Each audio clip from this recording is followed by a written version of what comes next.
महाराष्ट्रातील बाभळेश्वरच्या म्हसोबानगर भागातून एक धक्कादायक प्रकार समोर आलाय।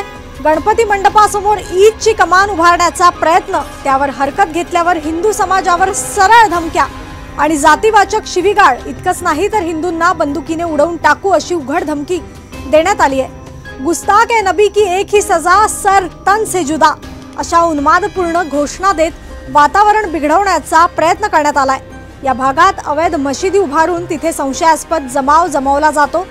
परदेशी नागरिकांचेही येणं जाणं असल्याची माहिती स्थानिक हिंदूंनी दिली आहे। तेवढ्यावरच थांबले नाहीत, या परिसरातून जाणाऱ्या हिंदू महिलांना छेडछाड, अंगावर थुंकणे, हसणे अशा प्रकारांचा सातत्याने सामना करावा लागतोय।